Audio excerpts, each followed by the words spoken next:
Lecture number 9।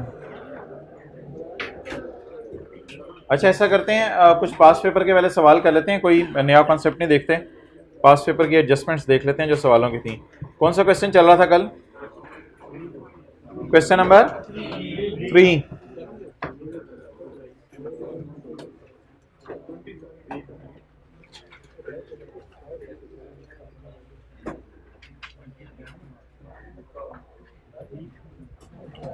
Question number 3, adjustment number 2।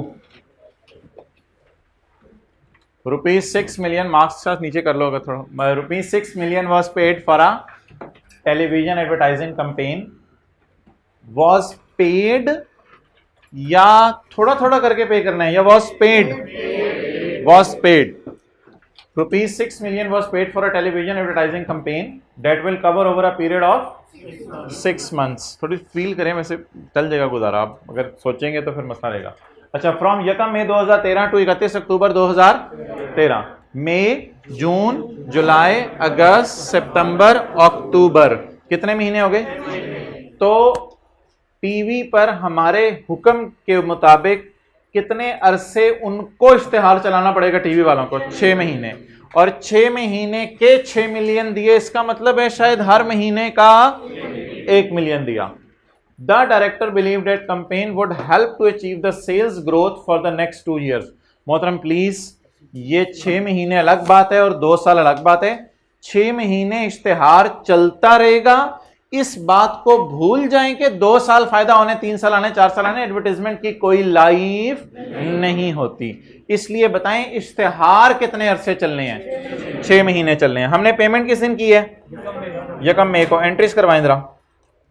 1 मई 2000, 1 मई 2000। यार कई तरीके एंट्रीज करने के, जिस तरीके से मैं करूंगा अगर आपको पसंद आई तो बता दीजिएगा, वरना आपके तरीके से कर लेंगे। क्यों ना ऐसे ही सारी पहले प्री पेमेंट बना लें, क्योंकि सवाल में वाजे लिखा हुआ है 6 पे हो गया। तो 1 मई 13 को सारी प्री पेमेंट बना लें। उस प्री पेमेंट में से कितना खर्चा बुक करें? 30 जून 13 पे खड़े होकर बताएं कितने महीने के इश्तेहार चल गए होंगे? 6 महीने के, 2 महीने के। मई के इश्तेहार चल गए होंगे, जून के इश्तेहार चल गए होंगे, 2 महीने के इश्तेहार चल गए होंगे। एंट्री बताएं इसकी। एक्सपेंस डेबिट और प्रीपेड क्रेडिट। तो वैसे तो जरूरत नहीं, वैसे भी 2 लिख सकते हैं आप। 6 मिलियन अगर 6 महीने का खर्चा है तो बता दो 2 महीने का खर्चा कितना है? 2 मिलियन। चलें जी, नोट कर लें। फिर इसका पी एंड एल और बैलेंस शीट बनाते हैं।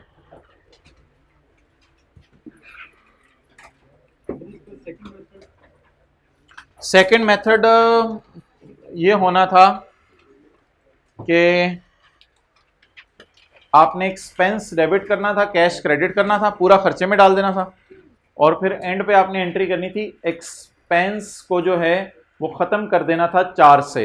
एक्सपेंस क्रेडिट प्रीपेड डेबिट 4 से, कुछ इस किस्म की एंट्री बननी थी, लेकिन छोड़ें।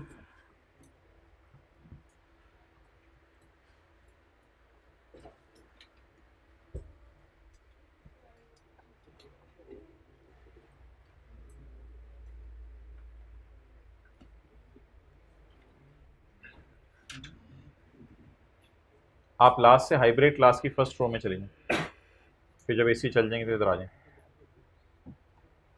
अब्दुल्ला इनको बता दें। ओके, अगर नज़र नहीं आ रहा, नज़र आ रहा है तो ठीक है, कोई मसला नहीं। अच्छा जी, पी एंड एल और बैलेंस शीट बनवा दें 30 जून 13 के साल का। उधर एसी चल रहा है। 30 जून 13 के साल का पी एंड एल और balance sheet. P and L खर्चा 2 और बैलेंस शीट प्रीपेड 4। एक्सेलेंट, 4। कितनी प्री पेमेंट रिकॉर्ड की थी? कितनी उलट गई? 2। बकाया कितनी रह गई? 4।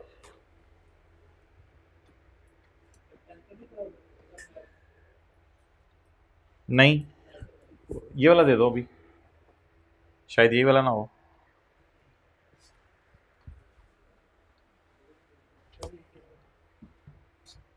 Charging cable.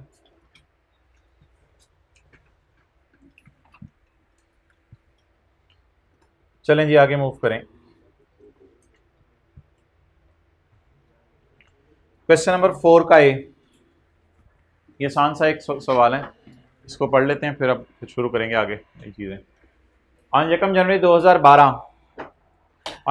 2012 Top Foods Limited acquired a manufacturing right of an asset. जी भाईजान, नया सवाल, फ्रेश माइंड, ये एसेट परचेज्ड है या इंटरनली जनरेटेड है?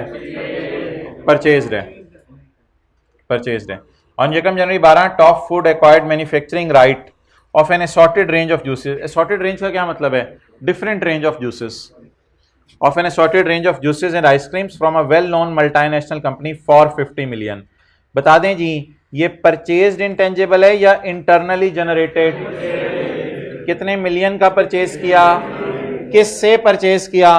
फ्रॉम अ मल्टीनेशनल कंपनी, हमारी बला से, जिस मर्जी से परचेज किया। Following other relevant clauses. अच्छा पहले तो मुझे ये बता दें, एक्वायर्ड तो सारे इंटेंजिबल होते हैं, एक्वायर्ड तो सारे इंटेंजिबल होते हैं, इसको किस पे रिकॉर्ड किया जाएगा? 50 मिलियन पे। Following are the relevant clauses of the agreement executed between the two companies. The agreement is valid for 5 years and is renewable for another 5 years at a nominal price। अच्छा जी, अब मुझे बता दें agreement कितने साल का है ओरिजिनली, और रिन्यूअल अरसा, लेकिन रिन्यूअल होने के बराबर कॉस्ट पे है या ना होने के बराबर?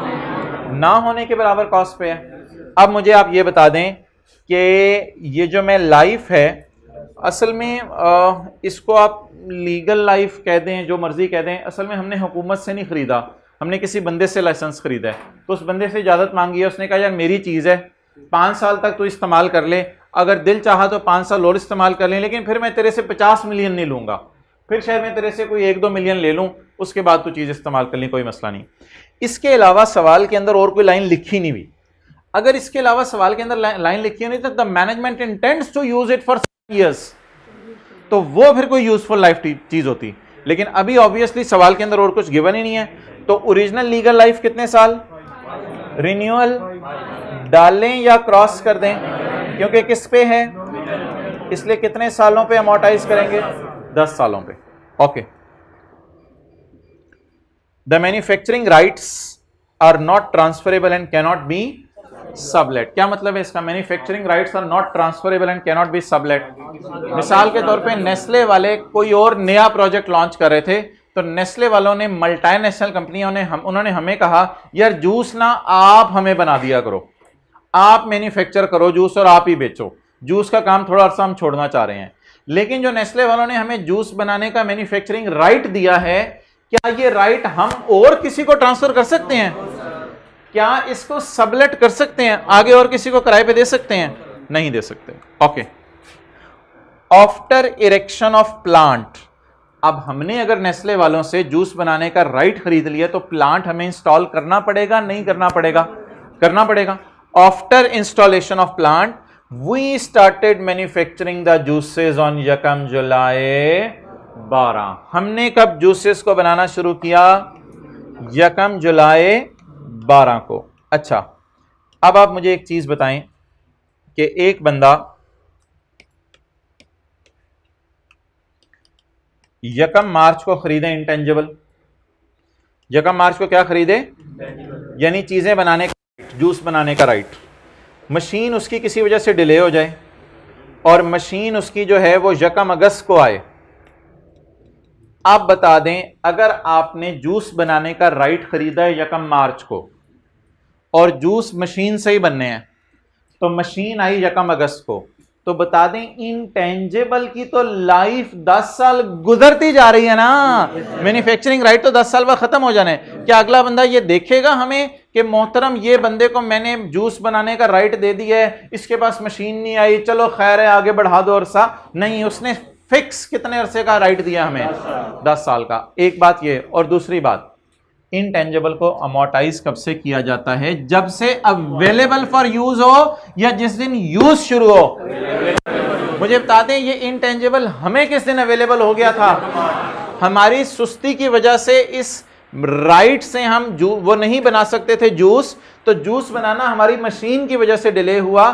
तो इंटेंजिबल अवेलेबल फॉर यूज किस दिन से था? 1 मार्च। और यूज किस दिन से शुरू हुआ? बताएं। चीजें अवेलेबल फॉर यूज पे अमोर्टाइज करना शुरू करते हैं या यूज पे अमोर्टाइज करना शुरू करते हैं? अवेलेबल फॉर यूज पे अमोर्टाइज करना शुरू करते हैं। इसलिए इस सवाल के अंदर एक जो कॉन्सेप्ट आपका टेस्ट हुआ था वो रिसर्च एंड डेवलपमेंट का नहीं था, वो ये था खरीदी हुई चीज आ गई थी लेकिन इस्तेमाल कब होनी शुरू हुई थी? थोड़ी लेट करके। तो अब देखें जी, 1 जनवरी 12, क्या मैं कह सकता हूं इनटेंजिबल मैंने बाय कर लिया है? अगर बाय कर लिया है तो क्या मैं कह सकता हूं it is available for use? लेकिन मशीन लेट आई, कब आई? 1 जुलाई 12 को। तो इनटेंजिबल मशीन बाय की, वो लफ्ज मैंने लिख रहा, मेरे लिए इतना इंपॉर्टेंट नहीं है वो लफ्ज, मशीन मैंने बाय की। इनटेंजिबल यूज कब से करना शुरू किया? 1 जुलाई 12 से। तो अवेलेबल फॉर यूज कब था? 1 जनवरी 12। और यूज कब से करना शुरू किया? तो ये बात लिखें और अब कंक्लूजन बताएं क्या है। इंटेंजिबल को कब से अमोर्टाइज करना शुरू करेंगे? जब से वो अवेलेबल फॉर यूज होगा। तो टेंजिबल्स में भी यही होता है, इनटेंजिबल्स में भी यही रूल होता है कि उनको अमोर्टाइज तब से करते हैं या डेप्रिशिएट तब से करते हैं जब से क्या हो जाएं? अवेलेबल फॉर यूज हो जाए।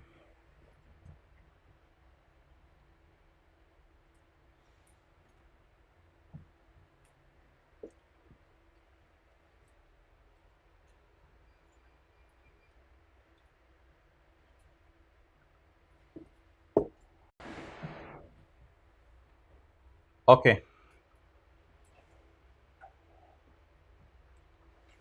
अब आप सवाल तो साइड पे रखें, पहले मुझे बता दें दो जनरल एंट्रीज क्या बनेंगी 1 जनवरी 12 को और 31 दिसंबर 12 को।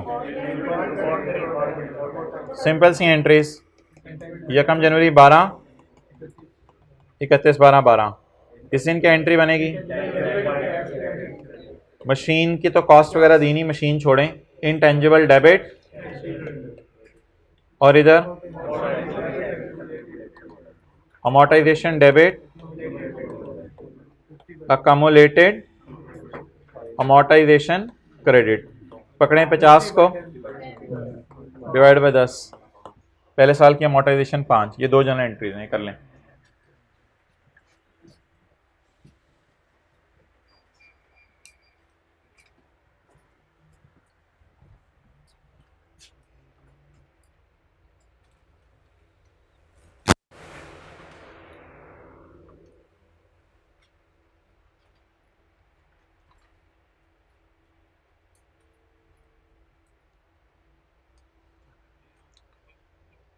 जी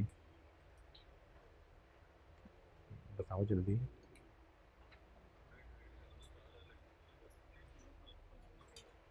मैसेज करूँगा।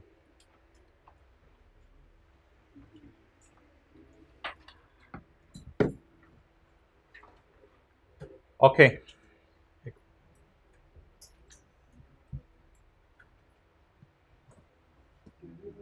जी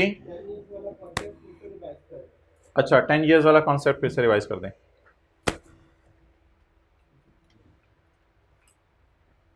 ओके यार, ये तो 10 इयर्स वाली बात तो बड़ी सिंपल है। हमने कहा था कि आपकी जो लाइफ एसेट की the agreement is valid for 5 years. 5 साल के लिए आपने लाइसेंस लिया है और रिन्यू कितने साल के लिए हो सकता है? फर्दर 5 साल के लिए। अब सवाल ये है रिन्यूअल को अरसे में लाइफ में डालना है या नहीं डालना? तो उसका जवाब ये है अगर सस्ती रिन्यूअल है तो डालेंगे, सस्ती नहीं है तो नहीं डालेंगे। तो 5 जमा 5 करेंगे या खाली 5 ले लेंगे? 5 जमा 5 यानी 12, 13, 14, 15, 16। इसके लिए हमें 50 मिलियन देने पड़े और 17, 18, 19, 20, 21 इसके लिए हमें ना होने के बराबर पैसे देने पड़ेंगे। तो क्या समझें ये चीज 5 साल हमारे साथ रहेगी या 10 साल? 10 साल। तो मैंने बताया था स्विमिंग पूल में 4 घंटे का आपने टाइम लिया 10,000 रुपए में और फिर वो कहते हैं 500 रुपए दे के 2 घंटे और रह लेना। तो क्या सोचेंगे 4 घंटे रहेंगे 6 घंटे रहेंगे? 6 घंटे रहेंगे। तो वही वाला कॉन्सेप्ट है। ओके, इसके ऊपर थोड़ी सी थ्योरेटिकल डिस्कशन है, वो मैं थोड़ी देर के अंदर आपको जो है वो करवाता हूं।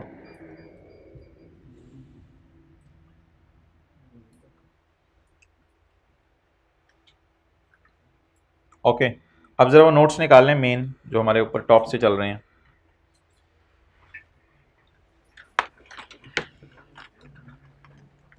ये नोट्स देना। अच्छा, मुझे प्लांट एंड मशीनरी की आप क्लासेस बताएं। प्लांट एंड ये पीपीई की प्रॉपर्टी प्लांट एंड इक्विपमेंट की जो क्लासेस बनती हैं वो कौन कौन सी बनती हैं? Land, building, plant and machinery, computer, vehicle, ये डिफरेंट क्लासेस बनती हैं। ठीक है जी। तो जिस तरह उधर क्लासेस बनती हैं, अभी नोट्स में कुछ निकालने की जरूरत नहीं, इसी तरह इधर इनटेंजिबल्स के अंदर भी हमारी कुछ क्लासेस बनती हैं। क्या मैं कह सकता हूं कि हमारी क्लासेस में ब्रांड्स, लाइसेंसेस और सॉफ्टवेयर्स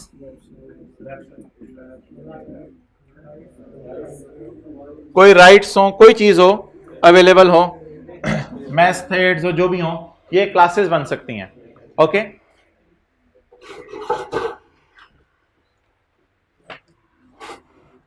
दो तीन चार बातें हैं बड़ी इंपॉर्टेंट, आपने गौर से सुननी है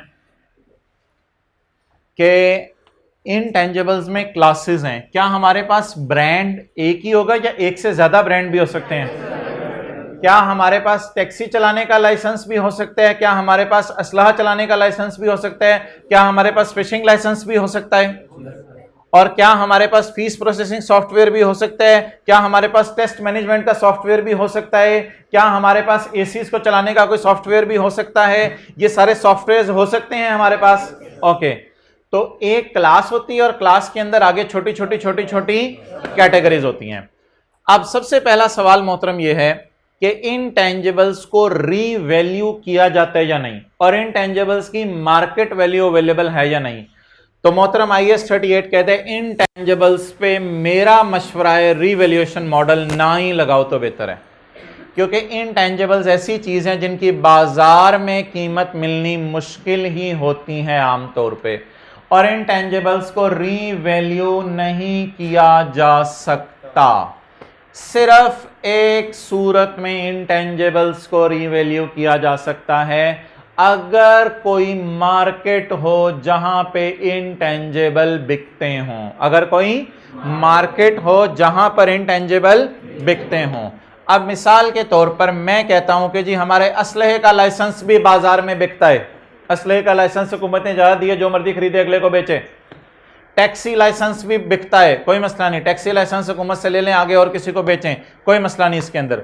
फिशिंग लाइसेंस भी बाजार में बिकता है। और जिस तरह अमरूद बेचने की मार्केट है, जिस तरह खरबूजे बेचने की मार्केट है, जिस तरह आलू बेचने की मार्केट है, जिस तरह पकौड़े बेचने की मार्केट है, इसी तरह एक बाजार है जहां पे आवाजें लग रही होती हैं, fishing licence, fishing licence, fishing licence, असला लाइसेंस, असला लाइसेंस। अगर इस तरह की मार्केट मौजूद है तो फिर ऐसी मार्केट में एसेट को ले जाएं और ऐसी मार्केट में जाके, इधर देख मेरी तरफ, ऐसी मार्केट में एसेट को ले जाएं और ऐसी मार्केट में जाके एसेट की वैल्यू लगवा लें। अगर इंटेंजिबल्स की एक्टिव मार्केट अवेलेबल है तो उन्हें रीवैल्यू करो, लेकिन अगर अवेलेबल नहीं है तो उन्हें रीवैल्यू ना करो। अब आप मुझे बता दें, क्या मैं किसी भी इंटेंजिबल को रीवैल्यू कर सकता हूं या सिर्फ उनको रीवैल्यू कर सकता हूं जिनकी मार्केट अवेलेबल है? जिनकी मार्केट अवेलेबल है। मार्केट भी कौन सी? Active market. एक्टिव मार्केट कौन सी होती है? जिसमें 10 साल से कोई बायर नहीं आया, जिसमें 10 साल से कोई सेलर नहीं आया, जिसमें बायर सेलर रेगुलरली आते रहते हैं। अच्छा, अब मैं कहता हूं कि जी मेरा जो है वो एक फिशिंग लाइसेंस है, एक मेरा टैक्सीज चलाने का लाइसेंस है, और एक मेरा वेपन्स, असलहा चलाने का लाइसेंस है। क्लियर? क्या अब मुझे बताएं, अगर एक्टिव, अच्छा अब मुझे ये पहले तो एक टॉप से ऊपर से चीज बताइएगा कि क्या मैं जो रीवैल्यूएशन मॉडल है वो अगर लगाऊं तो सिर्फ किस किस पे लगा सकता हूं?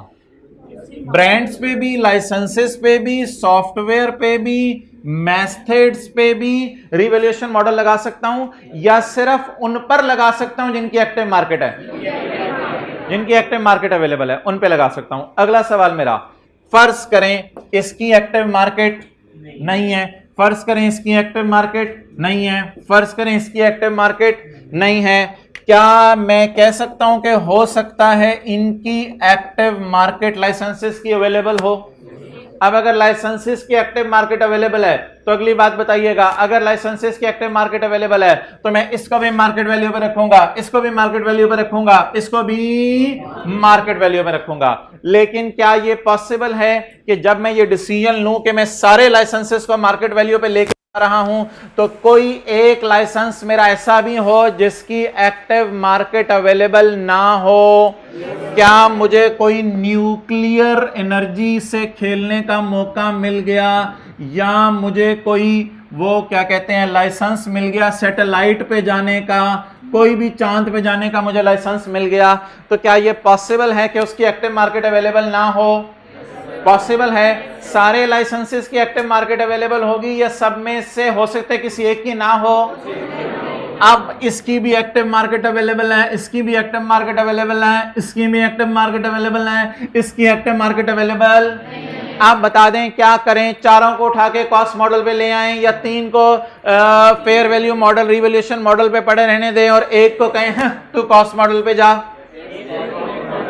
तो पहली तो बात है, अगर आपने किसी एक क्लास को रिवैल्यू करना है तो उसमें पड़े हुए सबको रिवैल्यू करना है, लेकिन सबको रिवैल्यू करने के अंदर एक मसला आ सकता है। वो मसला बताएं क्या आ सकता है? सब में से किसी एक की मार्केट अवेलेबल नहीं है। आप बता दें बैलेंस शीट में हमारे ब्रांड्स किस पे आ रहे होंगे? कॉस्ट मॉडल पे। Fishing licence, taxi licence, weapon licence revaluation model पे। मजबूरी में यूजर को बताएंगे हम, मजबूरी में सैटेलाइट हमने किस पे शो किया हुआ है? कॉस्ट मॉडल पे, क्योंकि सबकी एक्टिव मार्केट अवेलेबल है, सिर्फ इस पुत्र की एक्टिव मार्केट अवेलेबल। ये भी किस पे आ रहे होंगे? कॉस्ट मॉडल पे। ये भी किस पे आ रहे होंगे? कॉस्ट मॉडल पे। अगला सवाल मुझे बताइएगा कि इनकी रिवैल्यूएशन कब कब करें? हर साल करें फिशिंग लाइसेंस को, टैक्सी को, वेपन्स को रिवैल्यू। इनकी रिवैल्यूएशन कब कब करें? जल्दी जल्दी जवाब देते रहें, फारिग करते रहें कॉन्सेप्ट जल्दी जल्दी। इनकी रिवैल्यूएशन कब करें? हर साल करें, हर 6 महीने करें, हर 2 साल बाद करें, हर 6 महीने बाद वाले हाथ खड़ा करें, हर साल बाद वाले हाथ खड़ा करें। हाइब्रिड के अंदर हाथ नजर नहीं आ रहे, हाथों को छुपाया हुआ है। हर साल बाद हाथ, हर साल बाद, हर 2 साल बाद करें रिवैल्यू, हर 3 साल बाद करें, 5-5 साल के इंटरवल सही रहेंगे। हाथ खड़ा करें, 5-5 साल के इंटरवल सही रहेंगे। मोहतरम उसमें स्टैंडर्ड आगे बढ़ा, स्टैंडर्ड ने कहा कि मोहतरम हर साल करो या हर 2 साल करो या हर 3 साल करो, आपकी मर्जी है, लेकिन एक बात याद रखना कि इतना जल्दी जल्दी रिवैल्यू करते रहना कि बुक वैल्यू और फेयर वैल्यू बराबर रहे। बुक वैल्यू और फेयर वैल्यू बराबर रहे। सारी बातें लिखी हुई हैं, आपको पढ़ाऊंगा, इस वक्त सुनते जाएं, इस वक्त सुनते जाएं और अंदर समोते जाएं। आप कब रिवैल्यू करें? बोले सफिशिएंट रेगुलरिटी से। मिसाल के तौर पे मैं इसमें लैंड की मिसाल देता हूं आपको जो आसान है हमारी। इस वक्त हम लाहौर के अंदर ऑनलाइन क्लासों वाले हम बैठे हुए हैं मॉडल टाउन के अंदर। मॉडल टाउन का इलाका एक स्टेबल इलाका है, काफी अरसे से यहां लैंड की प्राइस एक कनाल की जो है वो 15-20 करोड़ पे रुकी हुई है। काफी अरसे से प्राइस 20 करोड़ पे रुकी हुई है। तो यहां हम सोचेंगे बार बार रीवैल्यू कराने की जरूरत नहीं है। बुक्स में भी उतने का पड़ा है, मार्केट में भी उतने का पड़ा है। हर साल वैल्यूअर को पैसे देकर रीवैल्यू कराने के चक्कर में ना पड़ो। लेकिन आप बहरिया टाउन में चले जाएं, चाहे कराची का हो, चाहे लाहौर का हो, चाहे इस्लामाबाद का हो, बहरिया टाउन में चले जाएं, आप देख रहे होंगे कि उसके अंदर जैसे जैसे घर बनते जाते हैं वैसे वैसे प्लॉट्स की कीमतें भी उधर बढ़ती चली जा रही हैं। तो ऐसी मार्केट है जिस मार्केट में आपको ज्यादा रेगुलरिटी से रिवैल्यूएशन करनी पड़ेगी। हो सकता है मॉडल टाउन वाले प्लॉट को आप 3 साल बाद रिवैल्यू कर रहे हो, लेकिन बहरिया टाउन वाले प्लॉट को आप 1-1 साल बाद रिवैल्यू कर रहे हो। तो बता दें रिवैल्यूएशन कब होनी चाहिए? साल बाद, 2 साल बाद, 3 साल बाद, या इतना फ्रीक्वेंटली होती रहे कि बुक वैल्यू और मार्केट वैल्यू में फर्क ना आए। स्टैंडर्ड ने कोई इसके बारे में नहीं कहा कि मस्ट है हर साल रिवैल्यू करो। और अगली और आखिरी बात मुझे यह बता दें कि सफिशिएंट रेगुलरिटी से रिवैल्यू तो होता रहे। अगली और आखिरी बात मुझे बता दें कि इनटेंजिबल्स को सफिशिएंट रेगुलरिटी से कैसे वैल्यू करें। 2001 में इसकी वैल्यू लगवा ली, 2002 में इसकी वैल्यू लगवा ली, 2003 में इसकी वैल्यू लगवा ली। स्टैंडर्ड कहता है पागल ही होए, आप साइमल्टेनियसली सबकी फेयर वैल्यू लगवाओ। 2001 में सबकी फेयर वैल्यू लगवा लो, फिर 2003 में सबकी फेयर वैल्यू लगवा लो। अब ये तो नहीं कि दिल चाह रहे 2001 में इसकी वैल्यू लगवा रहे हो, 2004 में इसकी वैल्यू लगवा रहे हो, 2006 में इसकी वैल्यू लगवा रहे हो, अपने अपने जो है वो इरादे चला रहे हो। तो रिवैल्यूएशन कब कब होनी चाहिए? साइमल्टेनियसली होनी चाहिए। रिवैल्यूएशन कब कब होनी चाहिए? साइमल्टेनियसली होनी चाहिए। और चलते चलते चलते चंद साल बाद पता चला कि इसकी भी एक्टिव मार्केट खत्म हो गई है। अब क्या करें? इसको भी उठा के कहां ले आए? कॉस्ट मॉडल के ऊपर छा गए आप लोग। अब ये 6, 7, 8 बातें जो हैं जरा जल्दी से बता दें। पहली बात, किस किस इंटेंजिबल को रीवैल्यू करना है? जिसकी एक्टिव मार्केट, इनकी एक्टिव मार्केट अवेलेबल नहीं, इन तीनों को किस पे रखना है? जब एक क्लास पूरी को जब रीवैल्यू करना है तो फिर पूरी क्लास को करना है। फिर ये नहीं है कि इनमें से चंद चीजों को कर लिया चंद को ना किया। हाँ, वो अगर किसी की फेयर वैल्यू अवेलेबल ही नहीं तो उसे मजबूरन किस पे रख लें?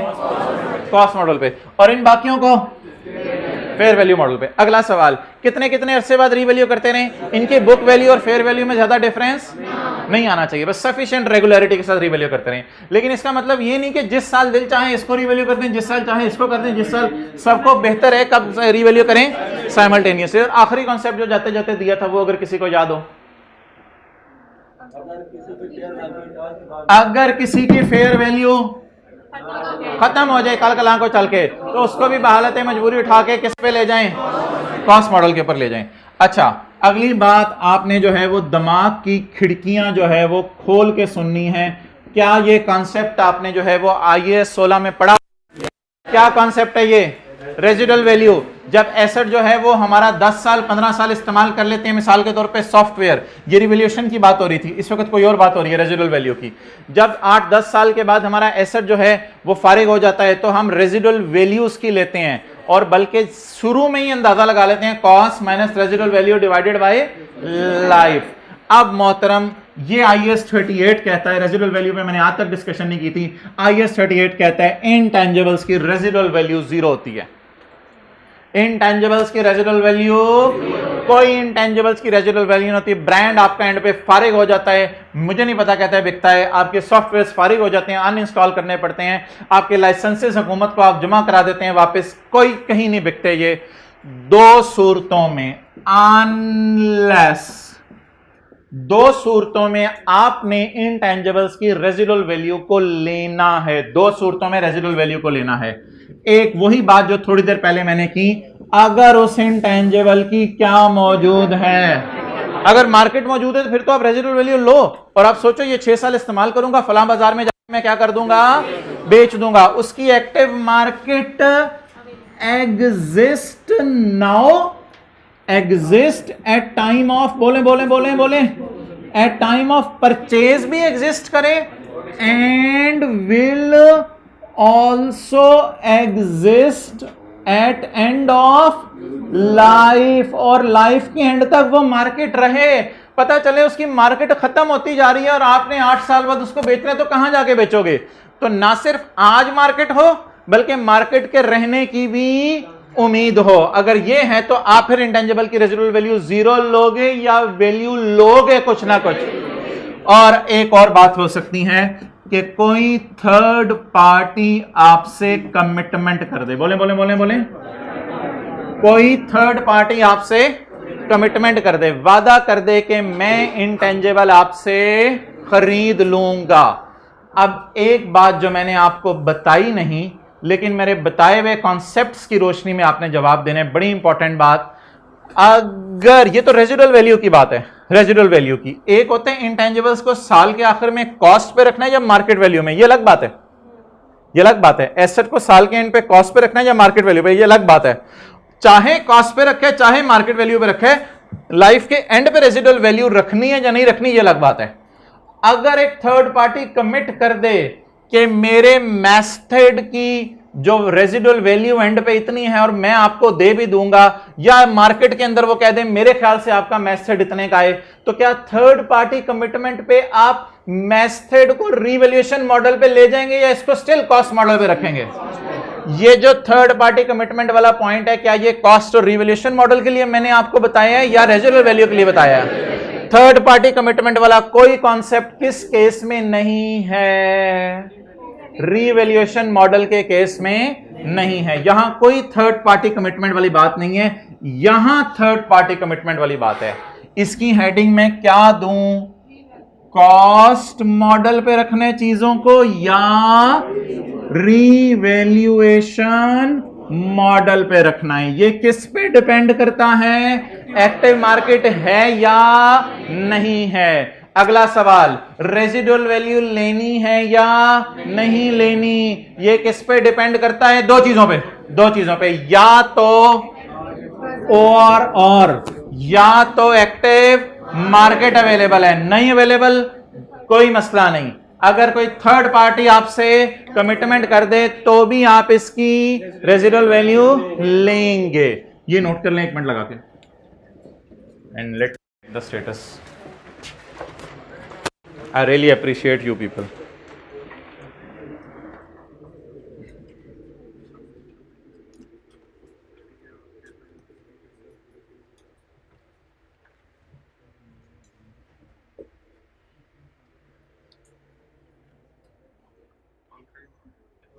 चलो अच्छा चल गए हैं, ठीक है ठीक है जी। दूसरी क्लास से किसी नजर आने तो आ जाए।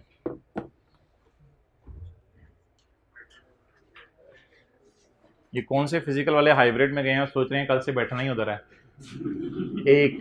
एक ने अपना डिसीजन बदल लिया। शुक्रिया भाई, जज़ाकल्लाह। ये कल से ना ये वाला एसी भी चलवा दो जी मोहतरम। नहीं, इंटेंजिबल की लाइफ ही खत्म होगी, थर्ड पार्टी नहीं देगी ये मोहतरम। ये होती है इसकी यूजफुल लाइफ। यूजफुल लाइफ होती है हमने कितना अर्सा चलाना है, अगले को कुछ मिलेगा तो ही वो हमसे खरीदेगा ना, वरना तो नहीं लेगा। रेजिडुअल वैल्यू को करना क्या होगा भाई, फिर जब डिसाइड हो गया रेजिडुअल वैल्यू है तो उसे कॉस्ट में से माइनस करना होगा, cost minus residual divide by life. बस मकसद उसका ये होगा और कोई मकसद नहीं होगा रेजिडुअल वैल्यू निकालने का। इसको मूविंग पे करवा दूं, ठीक है। उस क्लास में कोई टीए है तो इधर के एसी जो है वो मूविंग पे करवा दें, उसका विंग जो है वो परिंदे की तरह मूव करे।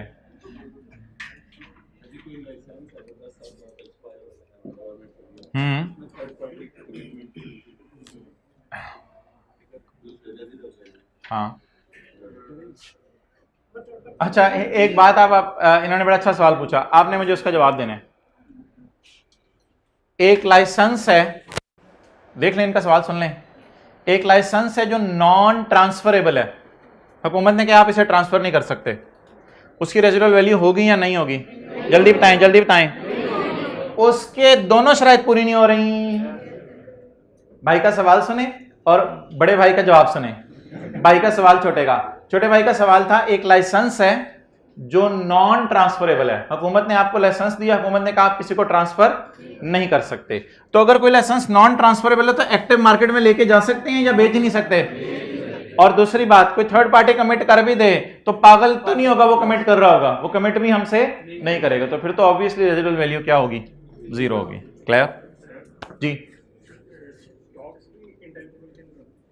नहीं, वो अलग IFRS 9 है।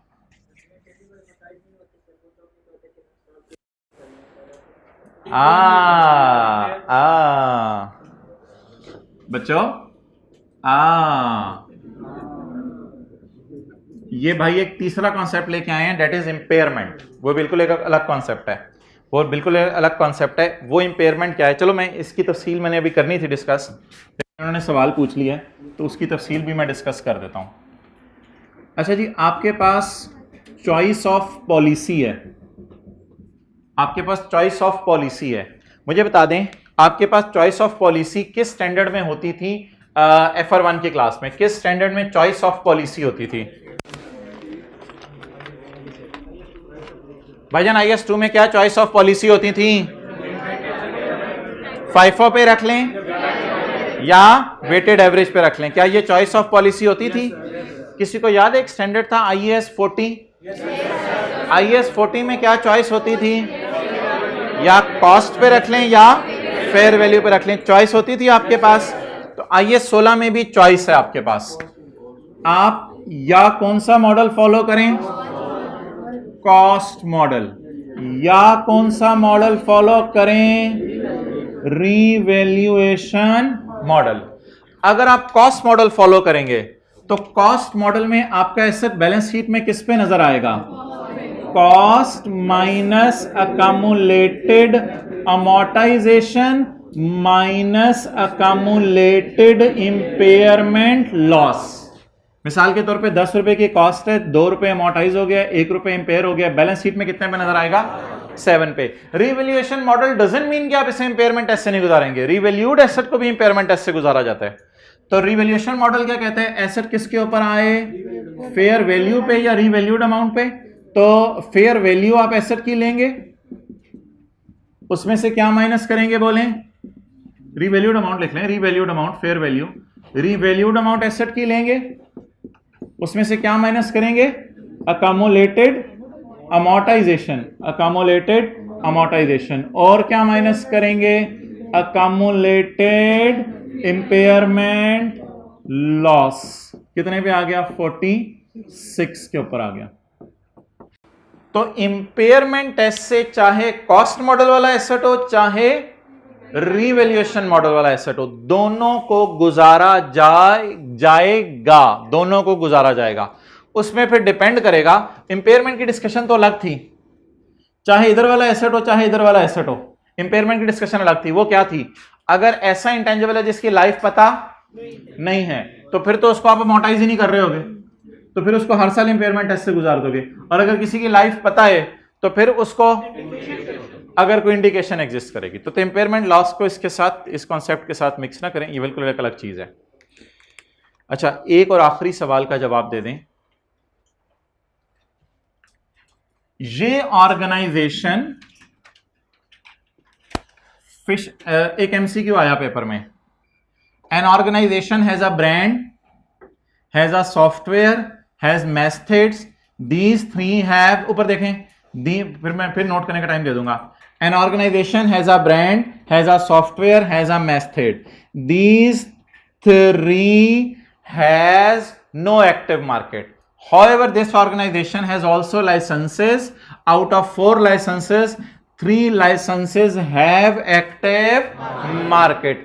MCQ के अंदर आपसे पूछा उसने कि tell me the model at which licenses will appear. Tell me the model at which licenses will appear. Revaluation model जो जवाब लिख के आएंगे उनको वो फेल कर देगा उस सवाल में। और पाइजन चॉइस है, और खुदा के लिए चॉइस ऑफ पॉलिसी है, मर्जी है आपकी कि एक्टिव मार्केट जिनकी अवेलेबल है उनको रखना ही रिवैल्यूएशन मॉडल पे है या वहां भी मर्जी है कॉस्ट मॉडल पे रख लें।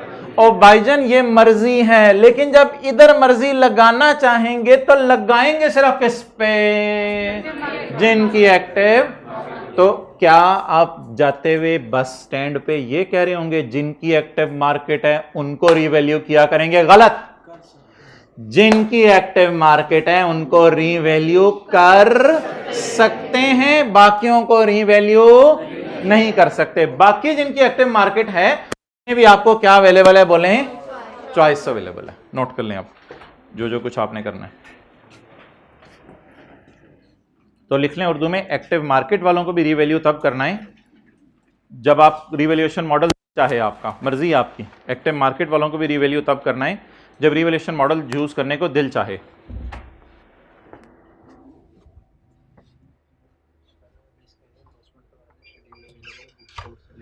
किसका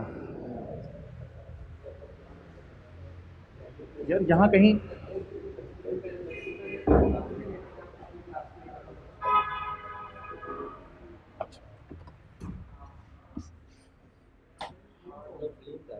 बार बार कर रहे हैं। मैं भी कह रहा आज गुजारा करो। अच्छा, आप फिर इधर से ना हाथ खड़े कर देना जब ब्लिंक करेगा।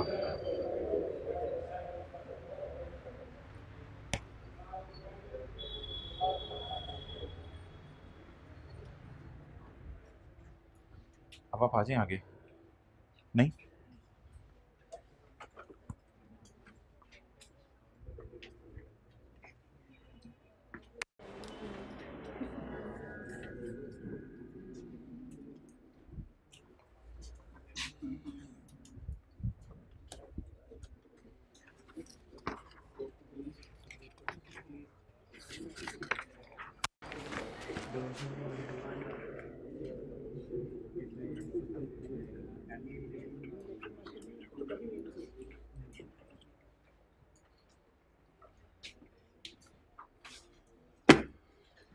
दो सवाल हैं, उनका आपने जो है वो जवाब देने हैं अपनी अकल लगा के, ताकि आपको ये कोई नया कॉन्सेप्ट महसूस ना हो। और इंशाल्लाह 99% लोग सही जवाब देंगे। इससे बिल्कुल हट के बात है और इस कॉन्सेप्ट की बात है। एक इंटेंजिबल है ब्रांड जो हमने इंटरनली जनरेट किया, जो हमने क्या किया बताएं, ये इंटेंजिबल है या नहीं है? अच्छा, इसको रिवैल्यूएशन मॉडल पे रख सकते हैं? एक्सेलेंट, इसको रिवैल्यूएशन मॉडल पे नहीं रख सकते।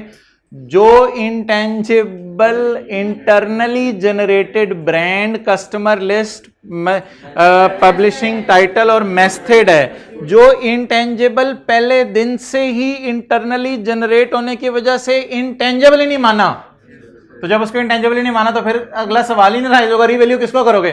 वो तो किताबों में है ही नहीं, तो उसको रिवैल्यू नहीं करेंगे। तो अपनी अकल से 99% लोगों ने जवाब सही दे दिया था, बाकी 1% ने रुजू कर ली, यानी तौबा कर ली। अच्छा, अगला सवाल फेंकने लगाऊं। जैसे ही आपने कोई इंटेंजिबल खरीदा, उसी वक्त आपने सोचा कि इंटेंजिबल को इनिशियली रिवैल्यूएशन मॉडल पे रख लो। इनिशियली, खरीदते ही ना ना ना ना ना, खरीदते ही आपने किस पे रखना है?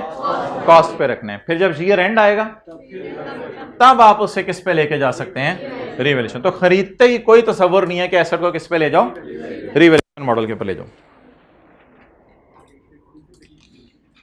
अच्छा, अगला सवाल, इसका भी जवाब आप खुद देंगे। डेवलपमेंट अंडर प्रोग्रेस है, चल रही है। चलें आइए 16 का सवाल पूछें। आइए 16 का सवाल पूछता हूं। ग्राउंड फ्लोर और फर्स्ट फ्लोर का ग्रे स्ट्रक्चर खड़ा हो गया, अभी पेंट वगैरह नहीं हुआ, सेकंड थर्ड फ्लोर बनना है। आइए 16 में क्या इस एसेट को रीवैल्यू किया जा सकता है? ये आइए 16 का जवाब होगा, हमें उससे फिलहाल कंसर्न नहीं। हम जरा आइए 38 में जाके ये कॉन्सेप्ट अप्लाई करते हैं। आप एक फॉर्मूला बना रहे हैं, वो फॉर्मूला 70% बन गया, 30% डेवलपमेंट इंशाल्लाह अगले साल होनी है। अंडर प्रोग्रेस डेवलपमेंट को रीवैल्यू किया जा सकता है? अंडर प्रोग्रेस डेवलपमेंट को रीवैल्यू किया जा सकता है? नहीं किया जा सकता। ये कॉन्सेप्ट मैं आपको भी किताब से भी टिक करवा दूंगा। गवर्नमेंट ग्रांट के अंदर आपको एक एसेट मिला है, रीवैल्यू किया जा सकता है या नहीं? अकल लगा के सही सी बात बताते रहे। किया जा सकता है भाईजान। वो बैलेंस शीट में रखा था कलम ने, एसेट डेबिट किया था, जब किया था तो बाद में उसको क्या कर लें? रीवैल्यू कर लें, कोई मसला नहीं। तो गवर्नमेंट ग्रांट वालों को भी रीवैल्यू किया जा सकता है। अच्छा, मुझे बताएं, इंटेंजिबल्स की एक्टिव मार्केट कॉमन है या अनकॉमन है? अनकॉमन है, इतनी कॉमन नहीं होती इंटेंजिबल्स की एक्टिव मार्केट। इंटेंजिबल्स की एक्टिव मार्केट क्या होती है? Uncommon. Okay,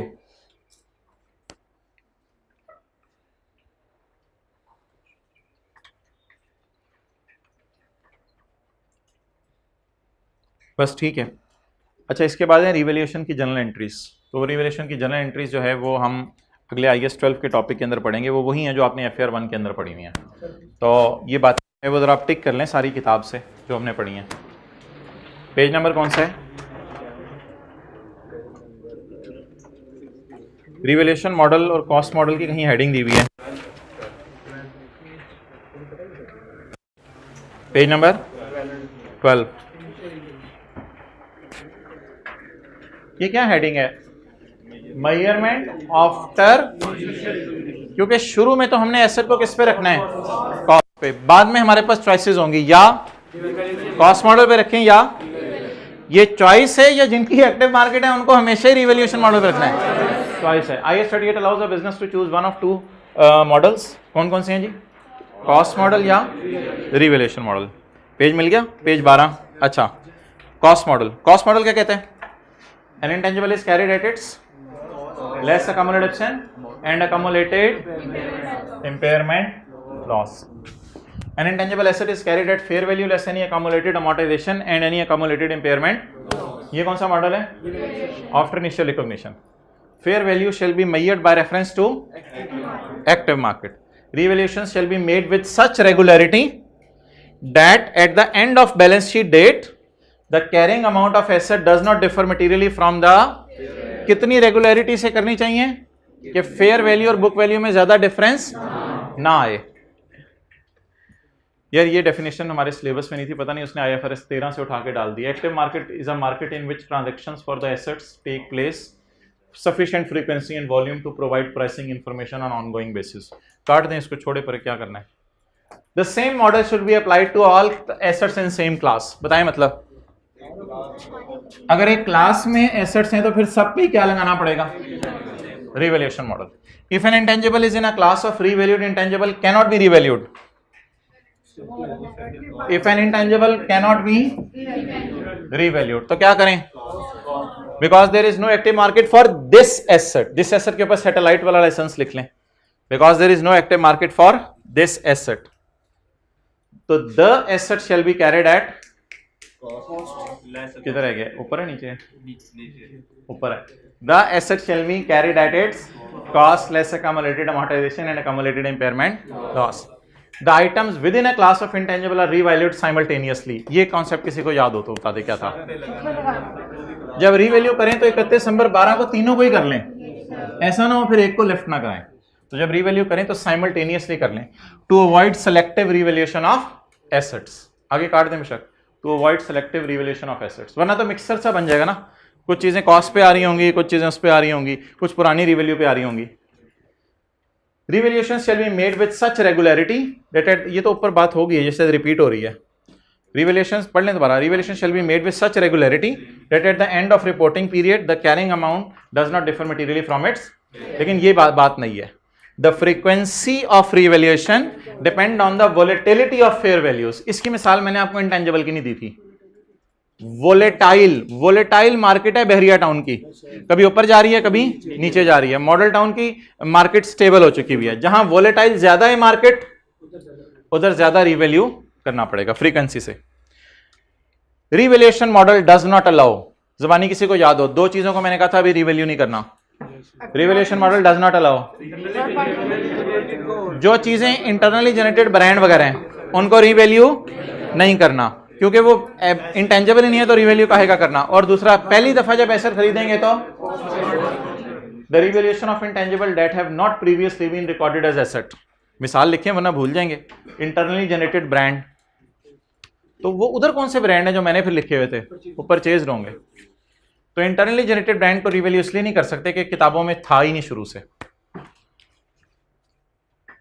The revaluation model does not allow the initial recognition of intangible assets at amount other than cost. ये रिवैल्यूएशन मॉडल मना करता है कॉस्ट के अलावा चीजों पे रखने पे। रिवैल्यूएशन मॉडल क्या कहता है, किस पे रखें चीजों को, कॉस्ट पे रखें। कॉस्ट पे कब कब कब, इनिशियल रिकॉग्निशन पे।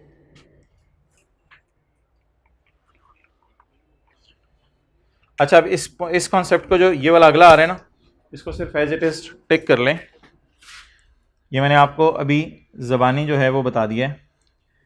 If only part of cost of intangible is recorded, इसकी मिसाल अभी दी है। If only part of cost of intangible is recorded, excellent. Development work in progress, yellow वाले की मिसाल डेवलपमेंट वर्क इन प्रोग्रेस को भी आपने रिवैल्यू करना है या नहीं रिवैल्यू करना। If only part of cost of intangible is recorded as an asset, because asset did not meet the criteria for recognition until part way through the process, यानी development in progress, the revaluation model may be applied to the whole of asset. लिखें when it is complete, whole of asset पे लगाएंगे when it is complete। बस ये ज़माने याद रखिएगा, ये वाले स्टैंडर्ड के पैराज इतने इंपॉर्टेंट नहीं है, आप इनको टिक करने बैठ जाएं। ये ढूंढने पड़ेंगे, स्टैंडर्ड में टाइम लगेगा। ये इन बातों को ज़बानी याद रखें जितनी भी आज की हैं। रिसर्च डेवलपमेंट की एग्जांपल्स और SIC 32 की एग्जांपल्स वो ज़रूर आपने स्टैंडर्ड से हाईलाइट करनी है। नहीं इंटरनली जनरेट नहीं होगा। कंप्लीट होने के बाद वो वाली डेवलपमेंट जो ब्रांड की नहीं है, मेथड की नहीं है, जो किसी फॉर्मूले की है, किसी और चीज़ की है, वो वाली की मैं बात कर रहा हूँ। और आखिरी बात, also the revaluation model may be applied to intangible that was received by way of government and recorded at nominal amount। nominal amount वाले को भी आप रिवैल्यू कर सकते हो। दो चॉइसेस थी ना, या तो नॉमिनल अमाउंट पे रख लें या फेयर वैल्यू। कहते हैं दोनों को रिवैल्यू कर सकते हो, मेरी नजर में कोई मसला नहीं, नॉमिनल वाले को भी रिवैल्यू कर सकते हो। अगले पैरे को काट दें, कोई जरूरत नहीं। कहते कुछ इंटेंजिबल्स की मार्केट वैल्यू फेयर वो एक्टिव मार्केट होती है, कुछ की नहीं होती, छोड़े फिर काटें इसको।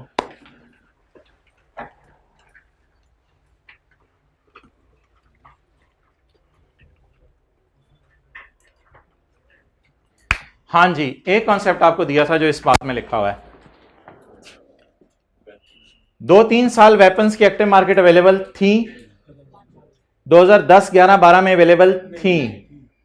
अब 13, 14, 15 चल रहे, इस वक्त अवेलेबल नहीं है।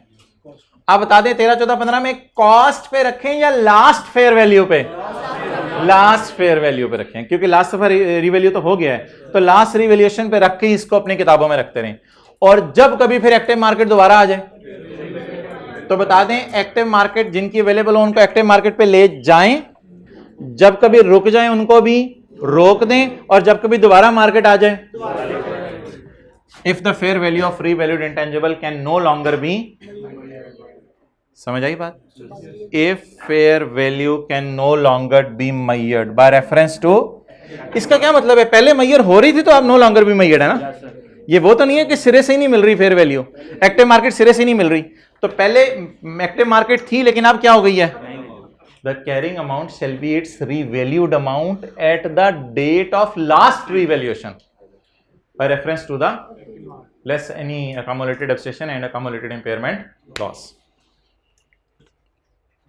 ये अगला कॉन्सेप्ट मैंने आपको नहीं दिया, ये वाला, इससे अगला पहले पढ़ लें। If fair value of asset can be measured by reference to active market at a subsequent date, बाद में फिर फेयर वैल्यू पता चल जाए, the revaluation model is applied from that date. तो इसको ना इससे लिंक कर लें, 82 को खींच के 84 के साथ ले आए।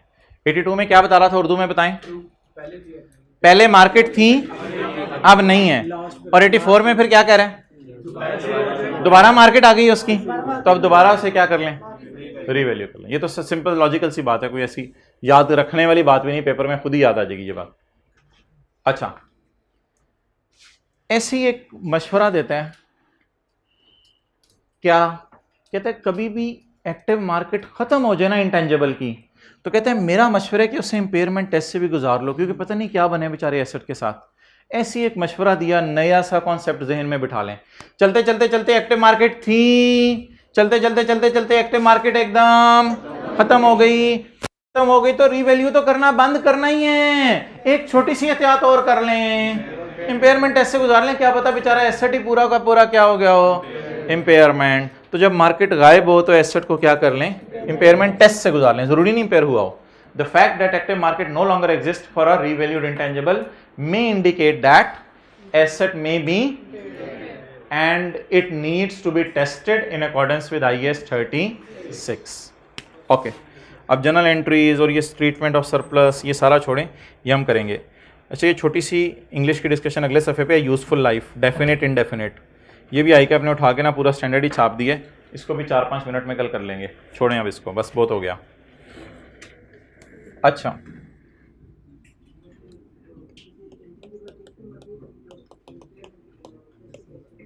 रिकवरेबल अमाउंट तो होगी ना, रिकवरेबल अमाउंट में वैल्यू इन यूज तो निकल सकती है ना? हाँ जी, हाँ, फिर वो नहीं होगी, फिर आप खाली वो निकाल लो।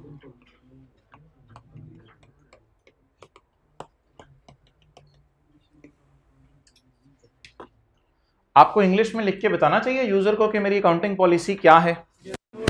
आपको इंग्लिश में लिख के यूजर को बताना चाहिए कि मेरी अकाउंटिंग पॉलिसी क्या है। पॉलिसीज कितनी है? दो। नंबर 1 कॉस्ट मॉडल और नंबर 2 रिवैल्यूएशन मॉडल।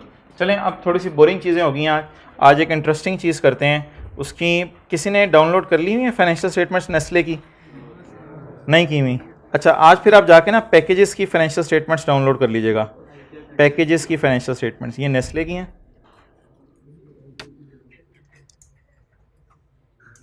ये ज़रा नज़र मारें, नज़र मारें, नज़र आ जाएंगी।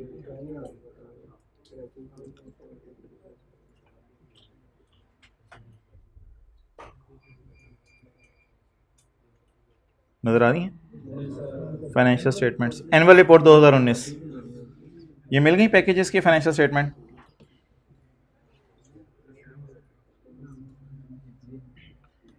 एनुअल जनरल मीटिंग, ये पैकेजेस फैक्ट्री, ये उनके एम्प्लॉयज़ हैं। चलो भाई, जो मर्जी करें यार, हमें क्या, छोड़ो परें, हमने तो फिगरों से खेलना है सिर्फ।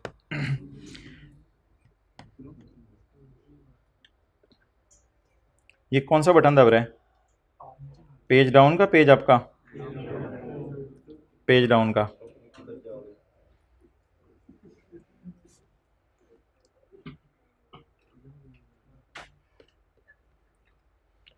अच्छा, साथ वाले से सलाम ले लें उतनी देर।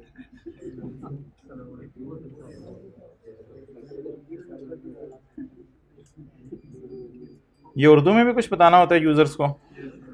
ये पढ़ा हुआ है, ऑडिट में पढ़ा है, कंपनी लॉ में पढ़ा है? कंपनी लॉ में पढ़ा है। उर्दू में यूजर्स को कुछ बताना होता है? नोटिस उर्दू इंग्लिश दोनों में देना होता है? किस चीज़ का नोटिस? एजीएम का। उर्दू में भी देना होता है, इंग्लिश में भी देना होता है?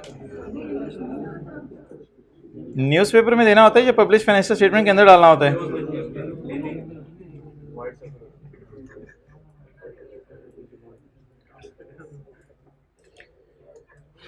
अच्छा यार, ये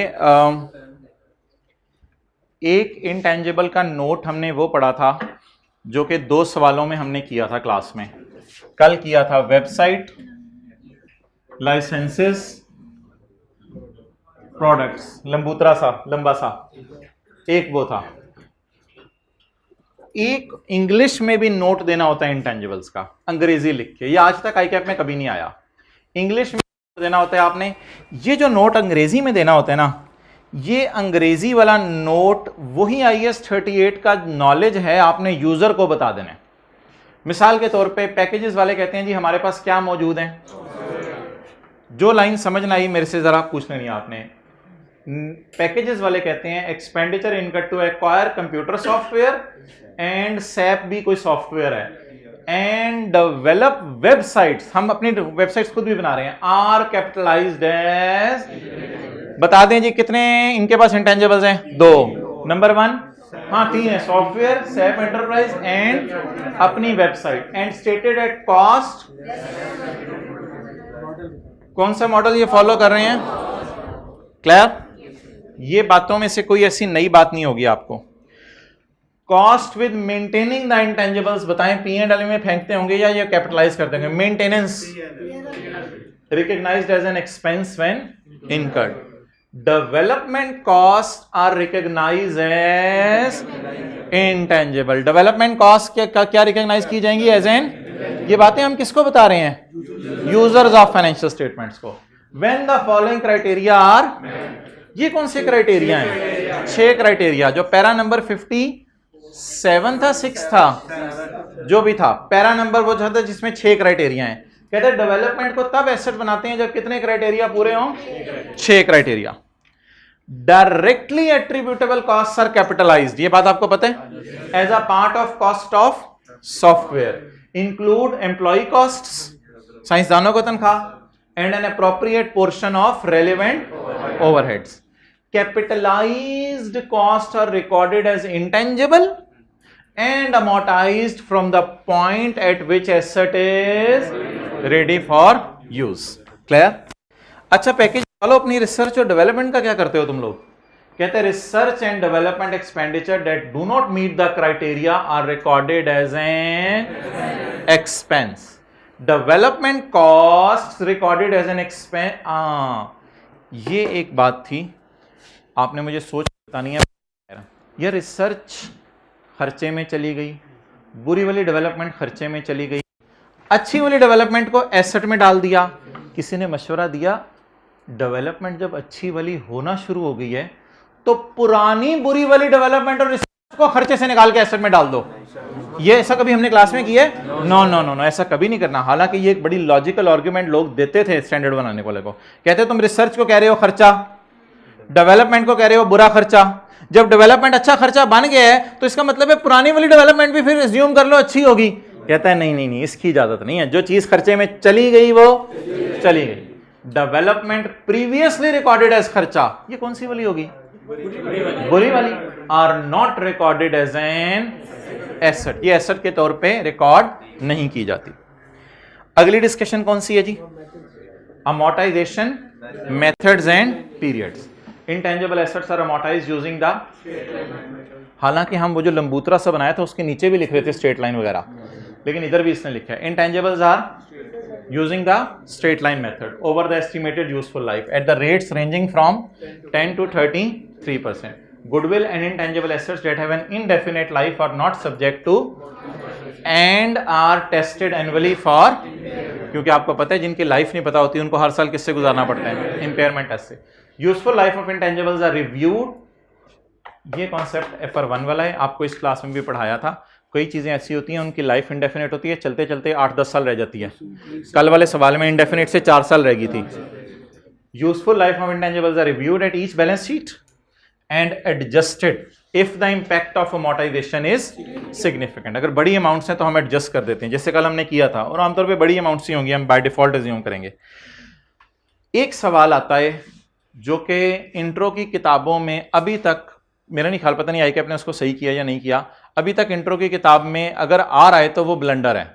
वो ये कि full year amortisation in the year of purchase and no amortisation in the year of sale. शायद ये अब इंट्रो की किताब से भी निकल गया हुआ है, या आपने कभी ना कभी पढ़ा जरूर होगा जिंदगी में। ये कॉन्सेप्ट एक अजीब सा कॉन्सेप्ट है जिसकी कोई हैसियत ही नहीं है। क्या मतलब? ये देखो, इनटेंजिबल आपने 3 मार्च को खरीदा और इनटेंजिबल आपने 12 सितंबर को बेचा। अब एक पुरानी किताबों में कॉन्सेप्ट होता था, इस साल भी पूरा अमोर्टाइज करो, डेट को इग्नोर करो, इस साल भी पूरा अमोर्टाइज करो, डेट को इग्नोर करो, इस साल बिल्कुल अमोर्टाइज। ये गलत कॉन्सेप्ट है ये। अब 3 मार्च और 12 सितंबर को कैसे कैटर कर रहे हैं ये लोग? इन्होंने एक बड़ी वैरायटी मारी है। ये पेपर में आप लिख सकते हैं, इसमें कोई हरज नहीं है। क्या? Amortisation on additions is charged from the month in which asset is. कहते हैं हम डेट्स पे नहीं जाते, हम 1 मार्च से अमोर्टाइज करना शुरू कर देते हैं, देखी जाएगी। इतना थोड़ा बहुत तो चलते हैं ना यार, इतना थोड़ा। लेकिन ये नहीं कहना कि पूरे साल ही अमोर्टाइज कर दो। लेकिन अगर आपने 3 मार्च को खरीदा है तो कब से अमोर्टाइज करना शुरू कर दो? 1 मार्च से। आसानी क्या होगी कैलकुलेशन में? मार्च, अप्रैल, मई, जून, जुलाई, अगस्त, सितंबर, तो 10/12 कैलकुलेशन में 10/12 कर लेंगे, वो बड़ी आसानी से आ जाएगा। और आखिरी साल फिर क्या करें? आखिरी साल ये लोग क्या करते हैं जरा देखें।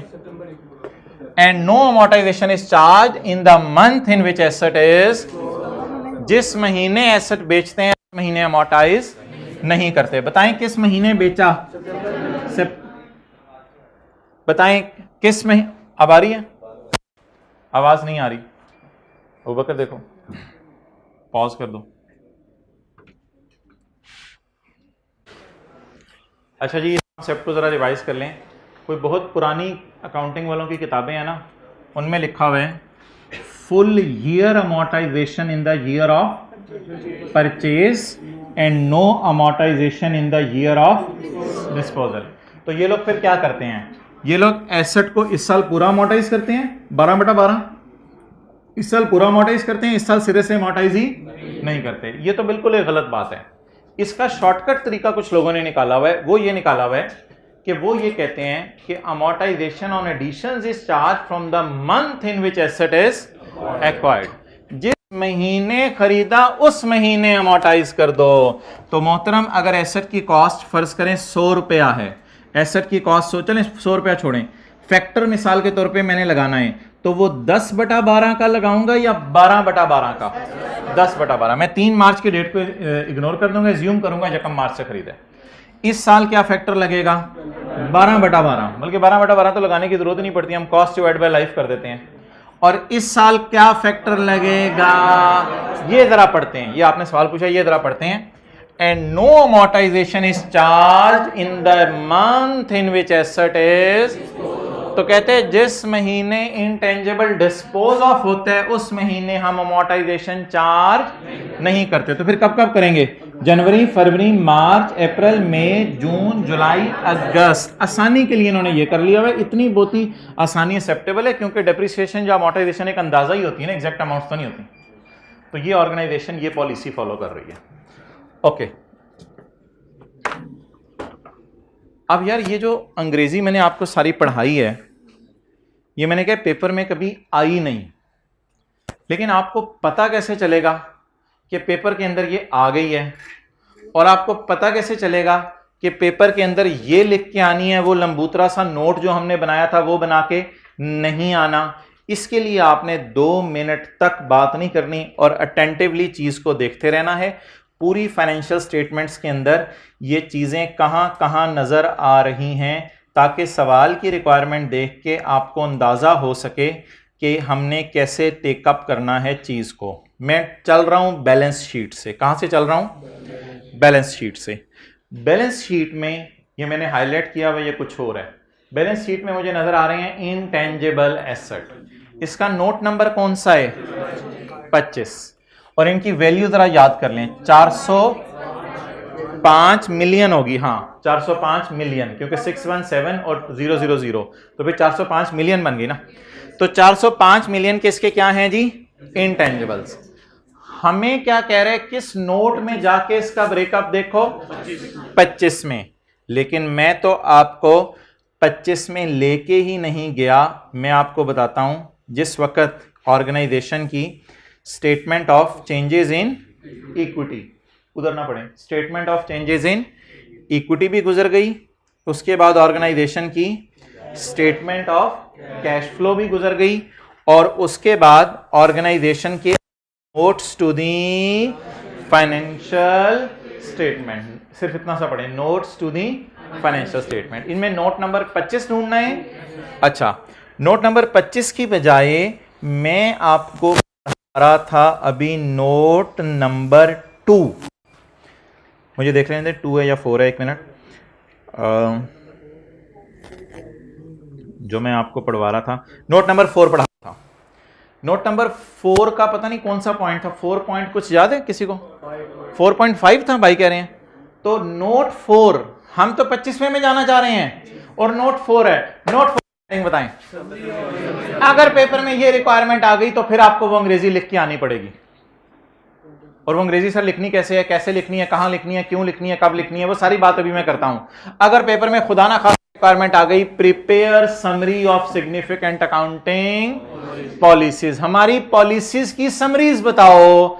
हम रिसर्च को एक्सपेंस में डालते हैं, ये हमारी पॉलिसी की समरी है। हम अच्छी वाली डेवलपमेंट को 6 क्राइटेरिया पूरा करते हैं, कैपिटलाइज करते हैं, ये हमारी पॉलिसी है। हम मेंटेनेंस को एक्सपेंस में डालते हैं, ये हमारी पॉलिसी है। जिस महीने से एसेट खरीदे, महीने के शुरू से ही अमोर्टाइज करना शुरू कर देते हैं, ये हमारी पॉलिसी है। ये सारी पॉलिसी हमने अपनी तरफ से नहीं बनाई, ये सारी स्टैंडर्ड ने बताई हैं। हम कॉस्ट मॉडल पे चीजों को रखते हैं, हम इतनी लाइफ के ऊपर चीजों को लेकर रखते हैं। It is summary of significant accounting policies. और ये जो अकाउंटिंग पॉलिसीज है हमारी, इसमें 4 में अगर आप देखें, ये कौन सा वाला नोट बन रहा है? 4.5 नोट बन रहा है, ये 5 नोट बन रहा है। और ये किसकी अकाउंटिंग पॉलिसीज दे रहे हैं? इनटेंजिबल एसेट्स की।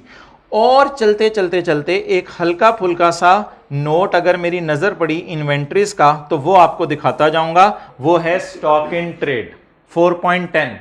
स्टॉक को हम रखते हैं कॉस्ट पे या एनआरवी पे, दोनों में से जो चीज लोअर हो। ये हमें पता है, लेकिन हमने फिर भी फाइनेंशियल स्टेटमेंट्स में यूजर को लिख के बताना है। ये जो नोट्स ऑन अकाउंटिंग पॉलिसीज होते हैं, ये 10-12 सफ़े ले जाते हैं। ये प्योर अंग्रेजी होती है, इसमें कोई फिगर्स नहीं होती। ये कहते हैं, ये जो अंग्रेजी चल रही है, इसे कहते हैं summary of significant accounting policies. ये चलता रहा चलता रहा चलता रहा। इसके बाद देखें, आपको भरे नोट डब्बे डुब्बे आना शुरू हो गए हैं। हम 5वें की तरफ नहीं जाना चाह रहे, हम डायरेक्ट किसकी तरफ जाना चाह रहे हैं? 25 की तरफ। बस भाई को हल्की सी कोनी मार के उठा दें, 25 में हमने पहुंच जाना है। ओ माशाल्लाह, अच्छा जी, 25 पे पहुंच तो नहीं गए?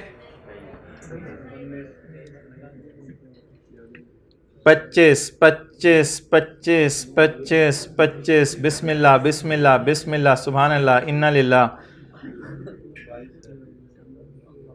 25 25, ये वो लंबूतरा सा नोट आ गया 25। इसकी कल हमने हेडिंग क्या दी थी? हमने हेडिंग वेबसाइट फलां फलां फलां, इसने लिखा हुआ है goodwill software and ERP system. Gross carrying amount की जगह इसने क्या लिखा हुआ है? Opening, addition, deletion, closing, accumulated amortisation. Opening level high होता हुआ लग रहा है अपना आपको, अमोर्टाइजेशन, क्लोजिंग। बीवी तो आपको पता है हर जगह आ जाती है, बीवी आ गई। ओके,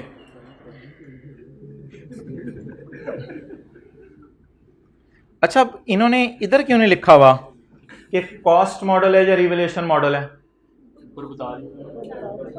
ऊपर लिखा है ना, इधर क्यों नहीं लिखा हुआ लाइफें कितनी हैं? ऊपर लिखा है ना। तो अब बता दें, आज तक क्या आईकेप के किसी सवाल में आपको नजर आया है also write down notes on accounting policies? ये सिर्फ टेस्ट 1 के पहले सवाल की रिक्वायरमेंट में लिखा होगा। जो टेस्ट 1 हमारा होने अगले हफ्ते, उसकी रिक्वायरमेंट में ये लिखा होगा ऑल्सो प्रिपेयर नोट ऑन तो आपको दो काम करने पड़ेंगे। तैयार हो क्या आना है आपने उस टेस्ट के लिए? आपको ये लंबूतरा सा नोट भी बनाना पड़ेगा, इसके मेरे ख्याल से 60-70% मार्क्स होंगे, और वो अंग्रेजी लिखने के कितने % मार्क्स होंगे? 20 से 30% मार्क्स उस अंग्रेजी लिखने के होंगे। ये मैंने आपको लीक कर दिया है, टेस्ट लीक कर दिया, टेस्ट की रिक्वायरमेंट भी आपको बता दी है। एक ये नोट बनाना होगा और समरी ऑफ अकाउंटिंग पॉलिसीज बनाना होगा।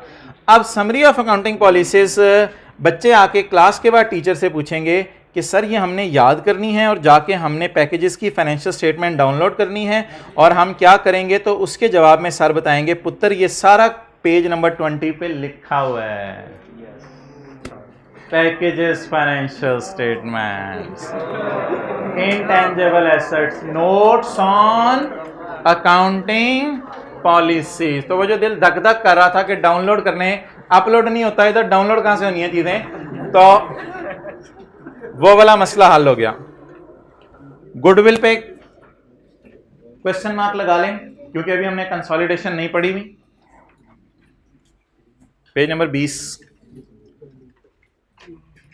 किताब में भी सफ़ा ढूंढ लें, मिल जाएगा जिनके पास किताब आ चुकी है, लेट ज्वाइन किया। और बातें वही, सॉफ्टवेयर एक्वायर किया हुआ है, डेवलप की हुई है, वेबसाइट्स, मेंटेनेंस, पीएनएल आते हैं, और डेवलपमेंट कॉस्ट 6 क्राइटेरिया। अब ये 6 क्राइटेरिया अगर पेपर में लिखने पड़ गए ना तो ये स्टैंडर्ड खोल के लिख देंगे, बस स्टैंडर्ड का पैरा तो पता है ना, स्टैंडर्ड खोल के वहां से लिख देंगे। और उसके बाद डायरेक्टली एट्रीब्यूटेबल कॉस्ट को कैपिटलाइज करते हैं, और उसके बाद अमोर्टाइज कब से करना शुरू करते हैं? जब से रिसर्च को कहाँ डालते हैं? खर्चे में। डेवलपमेंट को अच्छी वाली हो तो कैपिटलाइज। अमोर्टाइजेशन में आपने देख लेना है, कुछ के लिए 10% रेट यूज हो रहा है, कुछ के लिए 15, कुछ के लिए 33। जो भी सवाल के अंदर होगा आप एक रेंज भी बता सकते हैं, और किन चीज़ों को अमोर्टाइज कर रहे हैं, किन को नहीं कर रहे, ये सारी डिटेल है। तो ये हल्की फुल्की बातें याद कर लीजिएगा। इधर खड़े खड़े बेशक वैसे ही मेरे साथ बैठ के ज़बानी याद कर लें। Research is charge to expense, all maintenance expenses are charged to expense, development if meeting the 6 criteria will be, और वो 6 criteria फिर उठा के कॉपी पेस्ट कर देंगे हम स्टैंडर्ड से। if meet these criteria will be capitalized, those intangibles which are not having definite life are not amortized, however they are tested for impairment। अच्छा, एक दफ़ा नोट आया था IAS 16 का, शायद FR1 में, बड़ी पुरानी बात है। उसमें नोट बनाने वाले ने क्या लिखा था, उसमें उसने ऊपर कोई डाटा नहीं दिया हुआ था। उसने कहा था आप नोट ऑन अकाउंटिंग पॉलिसीज बना दो, सिमरी, जैसे मैंने कहा summary of significant accounting policies, note on accounting policies बना दो टेकिंग नेसेसरी अजम्पशंस। इस तरह का एक दफ़ा नोट आ गया था। तो टेकिंग नेसेसरी अजम्पशन क्या है कि हमारी परसेंटेज 10 से 20% है, हम कॉस्ट मॉडल फॉलो कर रहे हैं या हम रिवैल्यूएशन मॉडल फॉलो कर रहे हैं, तो अजम्पशंस तो आपको पता है, आपको देने को आए तो आप पता नहीं क्या क्या अज्यूम कर जाते हैं। तो कहते हैं अगर आपको सवाल में कोई डाटा नहीं मिल रहा और खाली नोट पूछ लिया है तो आपने ये लिख के ही आना है, तो फिर जो मर्जी अजम्पशंस लो, जो मर्जी अजम्पशन लो। हमारे पास लाइसेंस भी हैं, हमारे पास सॉफ्टवेयर भी हैं, हमारे पास फलां भी हैं। तो अगर किसी डाटे के बगैर नोट मांगना चाहेगा तो डाटे के बगैर नोट बनाने में तो आप ज़्यादा माहिर हैं, तो फिर तो अपनी तरफ से नोट बनाना होगा, ये सारा लिख के आ जाएंगे, ठीक है। और डाटा दे के नोट बनाना चाहेगा तो वो इंशाल्लाह टेस्ट के बाद डिस्कस कर लेंगे। ऑलमोस्ट ये चीज़ें लिख के आनी है ना उसमें। क्लियर? ओके, वो SIC 32 रह गया। SIC 32 में आए, पेज नंबर कौन सा है?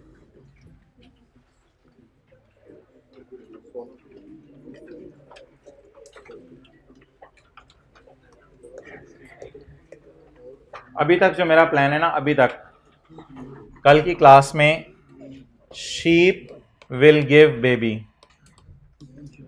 अभी तक ये प्लान है कल की क्लास में। IAS 41 शुरू करेंगे, एग्रीकल्चर IAS 41, इसके बेबी के पैदा होने की एंट्री पढ़ेंगे, जनरल एंट्री, कल हमने ये पढ़नी है, ठीक है। घर में जो पैदा होते हैं वो नहीं, जानवरों के जो बच्चे होते हैं उनकी एंट्रीज पढ़े। तो कल तैयार होके आने, बिल्कुल नए कपड़े पहन के। ओके,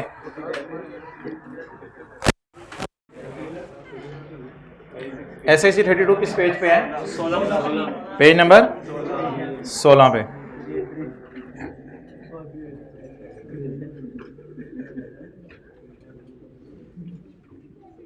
क्या एंट्री बनेगी वैसे बेबी पैदा होने की? बेबी डेबिट, बेबी डेबिट, अल्लाह को देंगे cash, advance credit, baby debit, माँ क्रेडिट, हाथ धोएंगे। वापस आ जाएं। SIC 32 अस्तगफिरुल्लाह। अच्छा, ये लाइन हमारी रह गई थी। An entity own website, entity की अपनी website, an entities on website that arises from development and is for internal access, page 16, is for internal access और is an internally generated asset that is subject to the requirements of IS 38। दोबारा पढ़ लें इसका। Entity की अपनी website,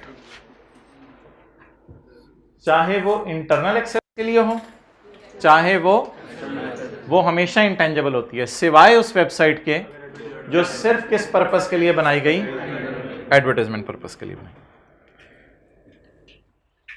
ये बात भी लिखी हुई है। If a website is developed solely for promoting advertising its own products, Pepsi वाली ना, कल वाली, तो then an entity will not be able to demonstrate how it will generate benefit. All expense on such website should be recorded as an expense. तो इसकी मिसाल आपने लिख ली पेप्सी वाली, जो सिर्फ प्रमोशन पर्पस के लिए थी। ये दोनों बातें कल हुई थी, इनमें तो कोई ऐसी बात नहीं है। इसको काट दें, पैरा 9 को। और वेबसाइट को कब एसेट मानेंगे? जब फ्यूचर में बेनिफिट आने हो और cost can be measured reliably. इसको भी काट दें, ये ऊपर कवर होगी, ये बात, ये ऊपर बात कवर होगी। बस कुछ भी नहीं रह गया था। डब्बे के नीचे क्या लाइन रह गई थी?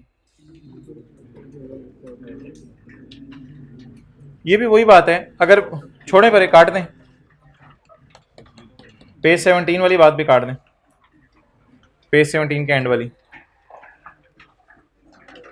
अच्छा जी, पेज 18 पे आए। पेज 18 पे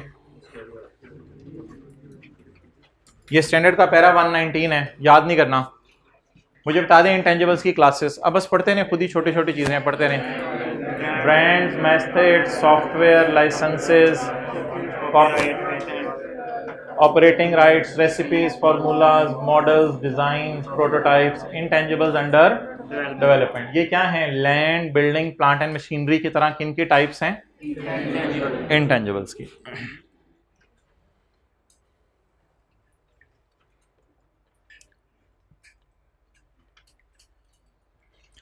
अच्छा, इंटेंजिबल्स के बारे में आपने यूजर्स को क्या क्या बताने हैं, ये इंशाल्लाह कल पढ़ेंगे।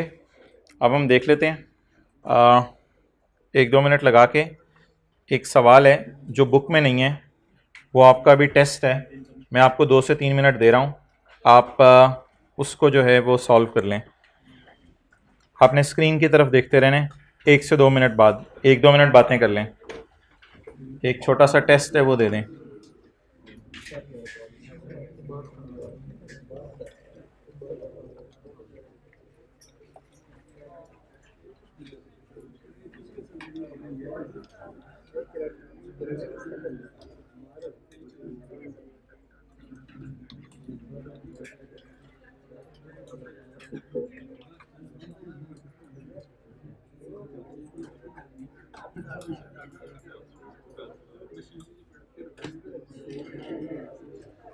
पढ़ लें जी, ये स्क्रीन से ही आपको देखना पड़ेगा।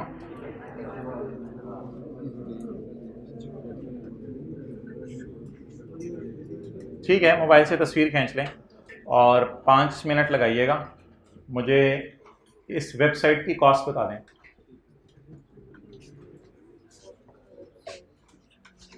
पाँच मिनट लगाइएगा, ज़्यादा टाइम ना। कैलकुलेटर पकड़ लें, वेबसाइट की कॉस्ट बताएं। इंशाल्लाह 70-80% सारे सही कर लेंगे।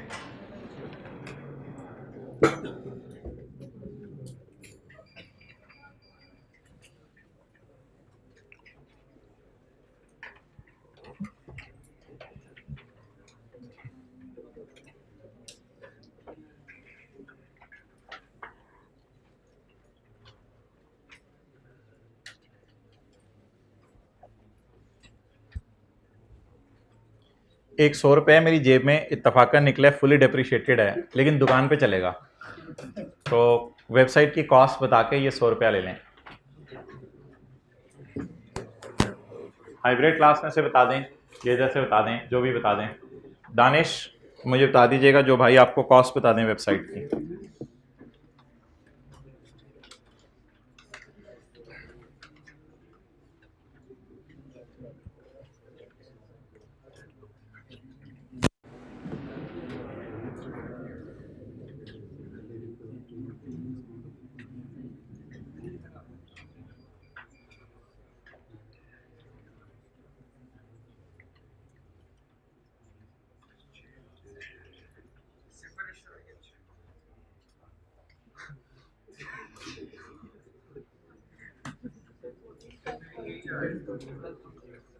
कितनी भाई, 1 मिनट बाद ऑप्शन खत्म हो जानी है।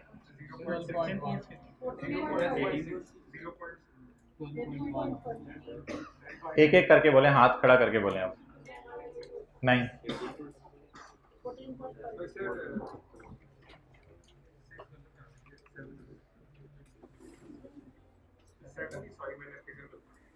नहीं,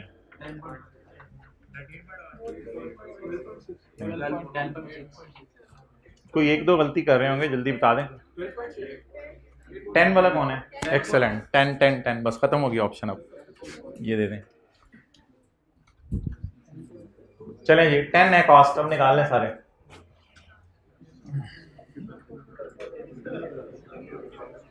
आप मजा ही नहीं रहा, हाथ धो गई यार, सीए करना है, कड्डो। 100 रुपए के लिए नहीं, आप तो लाखों रुपए के लिए बनाए हुए हैं। अच्छा, अजवा लिमिटेड देंगे, अब वापस आ जाए। अजवा लिमिटेड पता नहीं जिंदगी भी इतनी है। अजवा लिमिटेड अपनी बात करो, is in the business of manufacturing and trading of consumer goods. On यकम जुलाई 2021 एएल लॉन्च्ड। अच्छा, पुट्ठा सवाल चला है। आमतौर पे सवाल में एंड में बताते हैं लॉन्च कब की है, इधर पहले बता रहे हैं लॉन्च कब की है। तो फिर देख लेते हैं शुरू कब हुई थी। लॉन्च कब होगी वेबसाइट? यकम जुलाई को। AL launch its own website for online cell. ये बड़ा कमाल हो गया, अगर आप लोग करीब करीब भी पहुंच गए तो ये सितंबर 2021 का सवाल है। AL launch its own website for online cell, ये नई किताब में क्वेश्चन 16 के तौर पर डल जाएगा। AL launch its own website for online sale of its products. The website was developed internally which meet the recording criteria on यकम मई। आप देखें ना, मई जून, बस 2 महीने अच्छी वाली डेवलपमेंट चली। अब जो की डेट्स है ना वो पुट्ठे तरीके से दी हुई हैं, लेकिन मैं सीधे तरीके से लिखूंगा। यकम जुलाई को वेबसाइट क्या हो गई, और यकम मई को रिकॉर्डिंग क्राइटेरिया मेट हो गया, डन। अब अड्डा क्या रह गया? अब कॉस्ट देखते हैं। Directly attributable cost for the websites are as follows. जनवरी से मार्च, जनवरी से जून, मई से जून, जून जून जून जुलाई, जुलाई अगस्त। इस सारे डेटे से क्या लग रहा है प्रोजेक्ट शुरू कब हुआ होगा?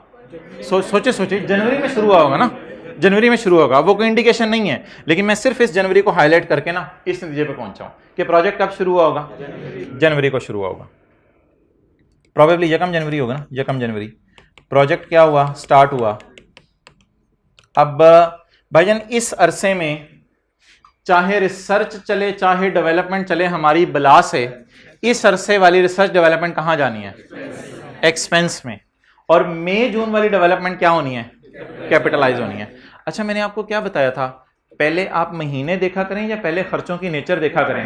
पहले खर्चों की नेचर देखा करें। अभी आपने तरतीब से चलना है और बिल्कुल कंफ्यूज नहीं होना। छोड़ें परे, पहले जरा खर्चों की नेचर देखें। Defining hardware and software specifications, SIC।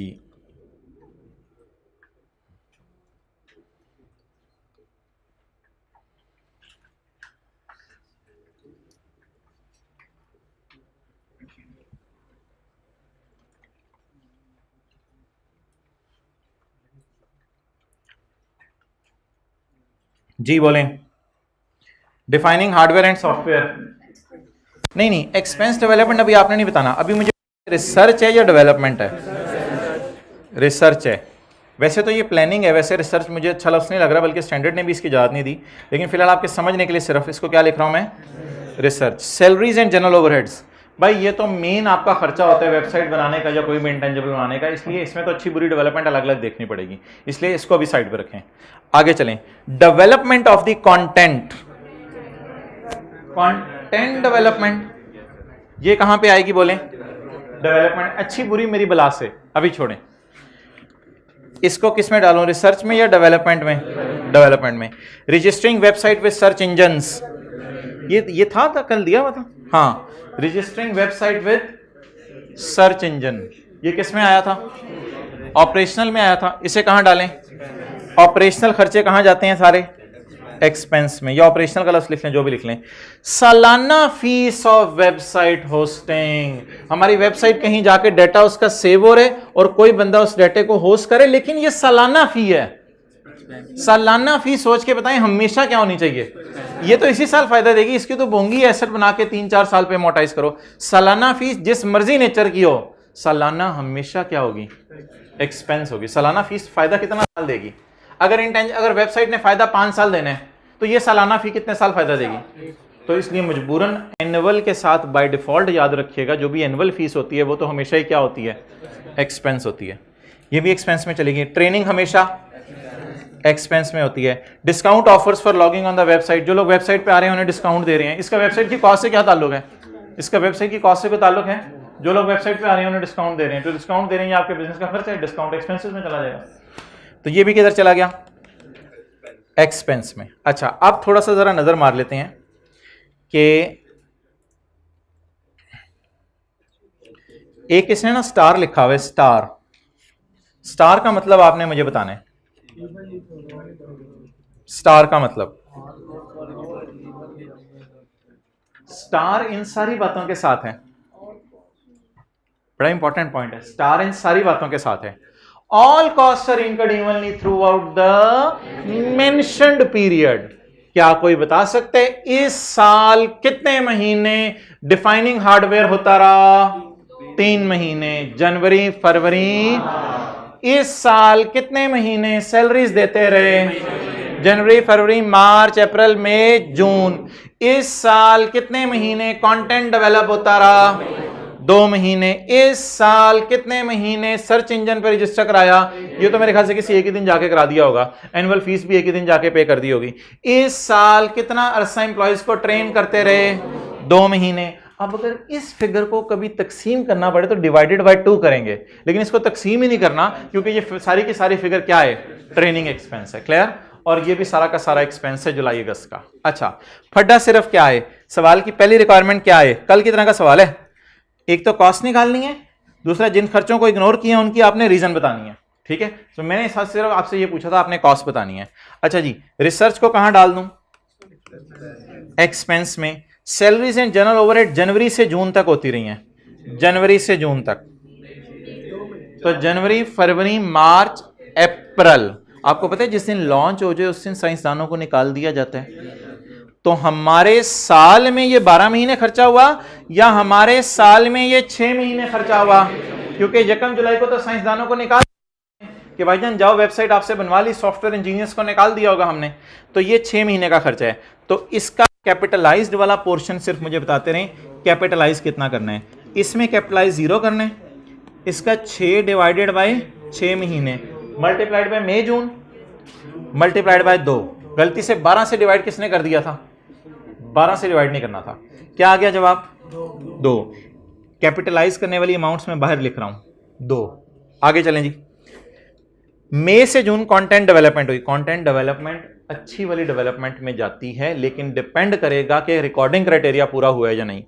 मई जून में बताएं रिकॉर्डिंग क्राइटेरिया ऑलरेडी मेट था, तो इसको डिवाइडेड बाय 2 करके कोई सलूक करें या डायरेक्ट इसको अच्छी वाली डेवलपमेंट कह दें। तो ये पूरा का पूरा कैपिटलाइज हो गया। अच्छा, अगले सारे खर्चे तो क्या हैं? 0। Registering website with search engine, annual fees, employees training. नहीं, 1 मिनट। एक कॉस्ट होती है डिफाइनिंग हार्डवेयर एंड सॉफ्टवेयर, सबर, salaries and general overhead, content development, registering website with search engine. 1 minute 100 रुपये वापस। अच्छा जी, एनुअल फीस कितनी है बोलें? 0.6। ये भी 0, ये भी 0, ये भी 0। अच्छा जी, टोटल बताएं। 9। और मैंने आपको कितना बताया? अच्छा, अब आई कैप ने अपने सोल्यूशन में 10 लिखा हुआ है। ये आई कैप के सोल्यूशन अगर मैं खोलूं तो आई कैप ने अपने सोल्यूशन में 10 लिखा हुआ है और इसने registering website with search engines को डाला हुआ है कॉस्ट में। तो registering website with search engines को इसने क्यों कॉस्ट में डाला है? अब मैं तो ईमेल ही कर सकता हूँ आई कैप को। क्राइटेरिया मीट हो गया ना, क्राइटेरिया मीट हो गया यार क्राइटेरिया तो मीट हो रहा है, लेकिन बाय डिफॉल्ट ये यार ये एक मिनट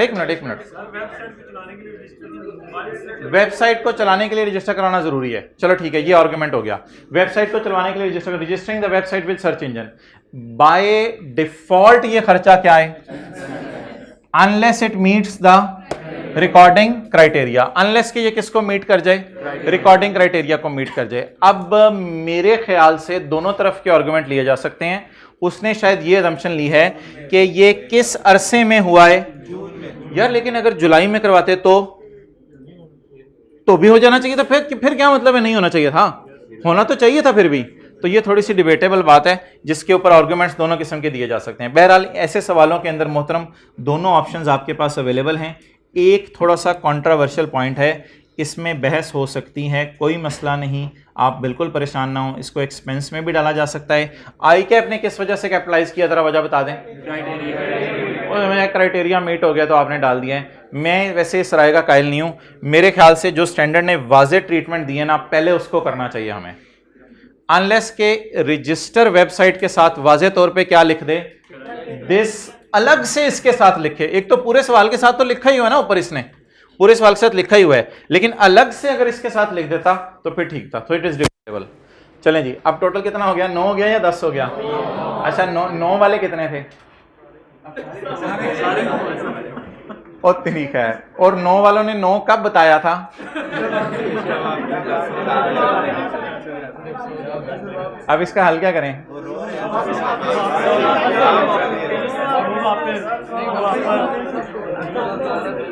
चलें अभी फिलहाल अब इसका कुछ हल देखते हैं। फिलहाल मुझे ये बता दें आज क्या क्या पढ़ा है। मैं सवाल आपको नोट करने देता हूँ, ₹1 डिबेटेबल है, आप जो मर्जी कर दें पेपर में। मुझे एक्सपेंस में डालना ज़्यादा अच्छा लगेगा क्योंकि वाज़े एक्सपेंस लिखा हुआ है। अच्छा, मुझे बता दें क्या क्या पढ़ा है हमने क्लास के शुरू में। अच्छा हाँ, क्वेश्चन नंबर 3 किया था और रीवैल्यूएशन की लंबी चौड़ी डिस्कशन की है। और किसकी डिस्कशन की है? रेजिडुअल। कोई बंदा ऐसा है क्लास में जो उठने से पहले अपने दोस्त को 8 से 9 बातें रीवैल्यूएशन के बारे में अलग अलग बता दे? वैसे हाथ खड़ा करें, ट्राई करें।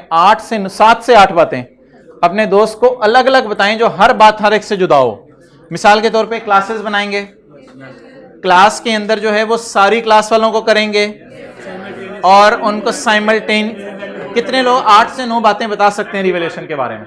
चलें, ये आपने बतानी है, फिर कल मैं आपसे पूछूंगा। रेजिडुअल वैल्यू के बारे में कितनी बातें? 2। या तो एक्टिव मार्केट हो और एग्जिस्ट करनी हो, या थर्ड पार्टी कमिटमेंट हो। और क्या पढ़ा है आज? चॉइस ऑफ पॉलिसी तो रिवैल्यूएशन मॉडल में आ गया ना। हाँ, समरी ऑफ अकाउंटिंग पॉलिसीज, ये लिखें, summary of accounting policies. Danish अभी किताब हाथ से नहीं गई, आप वेबसाइट पॉज ये जो है ना इसको खर्चे में ही डाल दो। अच्छा आगे चलें। अगला कौन सा? डिस्क्लोजर। वो ऐसे ही था बस, हाँ वो ठीक है। इसके बाद जब बुक कभी आएगी, अभी आपके पास नहीं है, तो उसमें कौन सा क्वेश्चन होगा? 16। ठीक है, होमवर्क कोई नहीं है, ओवर। बल्कि एक छोटा सा सवाल कर लें, 5-10 मिनट का एक सवाल ले लें। क्वेश्चन बैंक के अंदर आप आएंगे, हमारी किताब में एंड पे ना क्वेश्चन बैंक है, उसके अंदर जो है वो क्वेश्चन नंबर 6 आपको मिलेगा। Question number 6 page 35। जिनके पास किताब आ चुकी है क्वेश्चन बैंक क्वेश्चन नंबर 6, वरना नोट से देख लें, पेज 35। 5-10 मिनट का सवाल है, ये कर लीजिएगा। ठीक है जी, अल्लाह हाफिज़।